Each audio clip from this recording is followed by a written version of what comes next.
In nomine Patris, et Filii, et Spiritus Sancti. Amém. Estamos hoje, então, na terça-feira da semana de 14 a 24 de dezembro, que é a semana de preparação mesmo para o Santo Natal. Rezando essa missa reduzida da Dominica Tertia Adventus. Nos convida à alegria. Eu também vou convidar-vos à alegria. Porque nós somos cada vez mais confirmados, queridos. Ontem me apareceu um artigo na Info Vaticana. Nem sei dizer de quem é. Mas é um artigo que pretende apresentar um trabalho de um grande doutor, deve ser muito grande doutor, apresenta como sendo um trabalho exaustivo. Um trabalho exaustivo, na verdade, para refutar tudo aquilo que nós temos dito. E defender, não, Francisco, o Francisco é o Papa, bom ou mal, todos têm que receber. Vamos examinar um pouco. Bem, queridos, do longo artigo, na verdade, os argumentos se reduzem, são fraquíssimos, Que exaustão é essa? Não entendo. Mas os argumentos são fraquíssimos e se reduzem a um ou dois, que são, o resto é só balela, só balela. Não tem nem o que examinar, não tem nem o que refutar. Primeiro, então, eles dizem, não, mas ele foi legítimo porque é acolhido universalmente pela Igreja. Porque acolhido pela Igreja Universal. Como assim? Como assim acolhido pela Igreja Universal? Fosse então acolhido pela Igreja Universal, não haveria discussão. E não precisaria deste artigo e nem do autor defendendo o Francisco. E nós não existiríamos. E conosco uma porção cada vez mais consistente da Igreja, agora inclusive com algum bispo. Agora um bispo que diz aberta, e não é só um, tem também aquele do Texas, dos Estados Unidos, que dizem abertamente que ele é um antipapa. Não foi. Mas mesmo que tivesse sido acolhido pela Igreja Universal, não é a Igreja Universal que faz um Papa legítimo, não. Não é a Igreja Universal que faz um Papa legítimo, não. A começar que faz um Papa legítimo as circunstâncias em que foi eleito. E depois outras cositas que vamos meditar. Então, isso é um argumento falaz, absolutamente falaz. Ele não é acolhido pela Igreja Universal. Basta consultar as redes sociais. Vão no Face e vejam lá quantos reconhecem que esse homem não só é um antipapa, o 38º, afinal, não é uma novidade, senão que, inclusive, como nós, acusam ele de ser o falso profeta de Apocalipse 11, capítulo 13, 11 e seguintes. Pronto. Não é acolhido pela Igreja Universal. Algo que eles argumentam é algo... Tem que ouvir os meus vídeos, essa gente toda precisa ouvir os meus vídeos. Tem que ouvir a minha palavra. Não, e falam como se teólogos e canonistas não pudessem dizer mais nada. Meus caros, eu sou um doutor em direito, em utroque iure, e não foi formado assim, de qualquer jeito, não. Cuidado com quem pensam que estão falando. Não. Vamos ouvir os meus vídeos e quero refutar isto com argumentos sólidos. Não me venha com acolhida pela Igreja Universal, que isto não existe. Isso jamais existiu no direito canônico. O Papa não se faz pela acolhida da Igreja Universal. Não se faz. Mas eles então se baseiam querem examinar também a renúncia de Bento XVI. Olha, vejam, eles colocam até ali um exame do bilhetinho, passou de um bilhetinho, que ele usou para, diante dos cardeais, em consistório solene, todos os cardeais, consistório solene, declarar a sua renúncia. Examinou até isso, hein? Coisa que eu não me baseio, eu não vou atrás de argumentos fracos, tá? Não gosto de argumentos fracos, não gosto. E vamos examinar. Bem, algo que, de fato, nós analisamos e mais profundamente ainda nos nossos sermões. Isto é, não se pode ser tão ou mais teimoso do que Bento XVI. Isto é, nós dizendo aqui que ele não renunciou e ele dizendo lá que renunciou. Isso não pesa, não pode. Argumento que ele está vivo e continua dizendo a sua renúncia, coisa que eu também digo. Coisa que eu também digo. Mas ele ainda está vivo. Portanto, ainda é cedo de afirmar isto peremptoriamente. Nós não sabemos qual é o peso, não sabemos quais são direito, nós não sabemos quais são o que verdadeiramente moveu ele à renúncia, qual o peso disto e a continuidade das ameaças e dos argumentos que levaram ele à renúncia. Quanto mais se ela foi inválida, quanto mais se de fato ela foi inválida. Nós não sabemos ainda não veio à luz tudo. Tá? Então, ao menos uma suspeição nós devemos colocar aqui. Tá? Fica a questão, terá validade a renúncia de Bento XVI? Tá? Como digo em vários vídeos, somente realmente a história é que poderia delucidar-nos. Não teremos história para que faça isto. Não teremos história para que isto possa acontecer. Para um exame profundo dos acontecimentos odiernos, tá? Que levaram à renúncia deste homem. Não teremos tempo, nem capacidade, nem possibilidade de fazer este exame. Tá? Tem que entender que tudo isso é sinal do fim dos tempos. Que nós estamos num momento de decisão.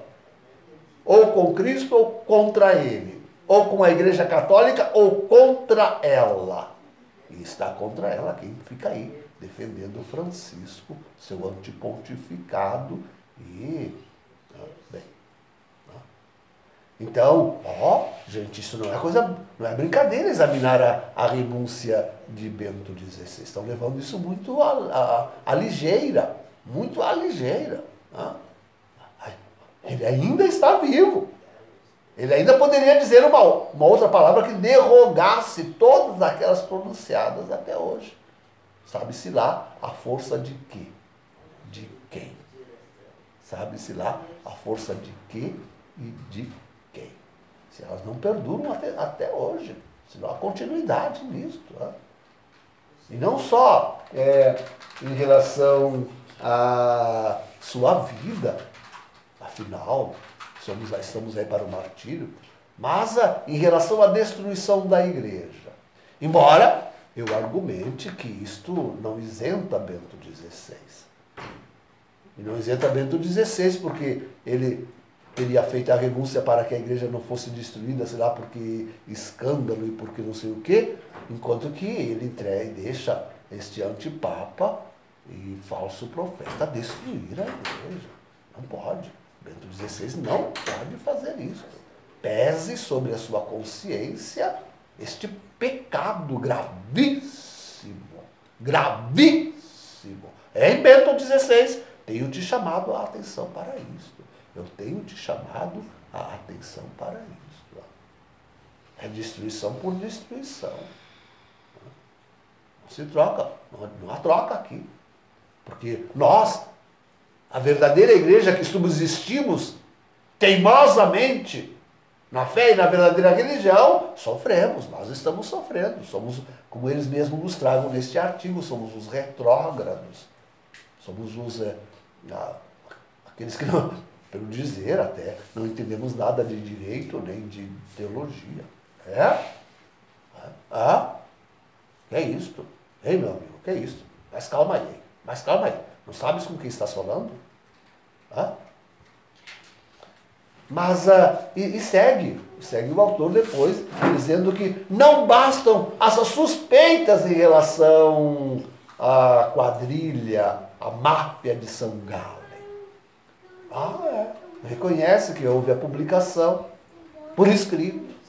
Não fala da viva voz com que Daniel se acusou, se confessou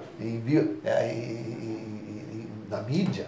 Isso não chega não é tão profundo, portanto, não é tão profundo, tão exaustivo como pretende ser o trabalho. Não fala desse detalhe. Mas suspeitas? Como assim suspeita? Suspeita da existência de São Galen? Suspeita havia já temos dito isso tantas vezes, já sob o pontificado de Bento XVI, que mandou investigar a questão por um cardeal lá em Bruxelas. Ali se podia falar de suspeita. Mas depois que estes criminosos,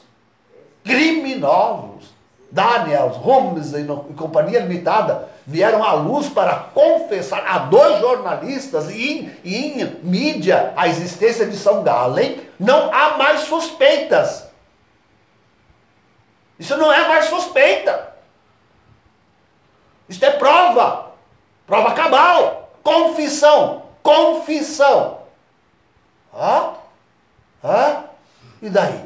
Como se suspeita? Como suspeita? E isto torna inválido aquele conclave. E isto torna inválida aquela eleição. E excomunga toda esta gente. Ipso facto. Mas que livianamente, e se querem dizer grandes doutores, mas como assim? Como assim? Não examinam profundamente a questão, a verdade? Não. Por favor, aqui tem um doutor que é capaz de entender as coisas. Não é assim não. Não se trata assim não. Estão falando com quem? Com quem pensam que estão falando? Como assim suspeita? Não basta suspeita. Não temos suspeitas. Temos provas cabais, confissão extrajudicial, sim, mas confissão verdadeira? Como seria judicial? Não se pode montar um tribunal contra mesmo contra um antipapa. A única coisa que pode fazer, eu tenho dito isso quantas vezes nos meus vídeos, é se reunir os bispos, que afinal das contas tomem consciência desta realidade e elejam um novo Papa, declarando este aí nulo, pronto. Siga a Igreja Católica. Que coisa! Essa gente não entende nada de igreja. Sim, e por mais, não diz nenhuma palavra sobre o antipontificado, suas heresias, suas controvérsias, seus ensinos. Nenhuma palavra sobre a mudança no catecismo da Igreja Católica, sobre a pena de morte. Nenhuma palavra sobre Amoris Laetitia. Nenhuma palavra sobre Evangelii Gaudium. Nenhuma palavra. Mas a heresia, por si só, não tiraria este homem da igreja? Mas por favor, o Papa herege? Como assim? Aquele que deve defender a fé, confirmar os seus irmãos na fé, ser herege. Como assim? Ser cismático. Como assim? Réprobos, todos estes que se aliam a estes escritos. Como assim? Como assim? Não se admite isto. E a destruição que este homem faz do papado e da igreja, já falei sobre isso, não é? Mas a destruição que esse homem faz, o que está acontecendo com a China, acaba de destituir um bispo legítimo por um ilegítimo. O cardeal Zen continua lá, esbravejando, coitadinho, sem entender tudo o que nós temos explicado, porque não nos ouve. Essa gente tem que nos ouvir. Ratzinger tem que me ouvir. Ratzinger tem que me ouvir. Os cardeais, Burker, Brandmiller, tem que me ouvir. Zen tem que me ouvir. Todos precisam me ouvir. Precisam me ouvir. Precisam me ouvir. Ouvir os meus vídeos.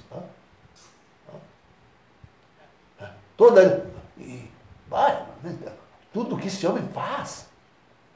Tudo o que esse homem faz para destruir a igreja e o papado. Por favor. Nenhuma palavra. Nenhum argumento, nenhuma palavra sobre tudo isto. Mas que artigo é este? Que trabalho é este? Querendo se dizer exaustivo e cabal e final? Por favor, por favor. Mas isto é terrível, porque as pessoas que não entendem de nada leem um artigozinho, essas palavrinhas escritas e dizem, temos que seguir aí os desmandos deste homem. Que é isto? Que é isto? Não me deixe isso acontecer. Não fique isso sem resposta. Ele aqui. Doa agora. Não é possível. Não é. Isso prejudica a Igreja Católica, que continua separada desse homem, graças a Deus. Este réprobo. Separai-vos vós também. Em nome do Pai, do Filho e do Espírito Santo. Amém.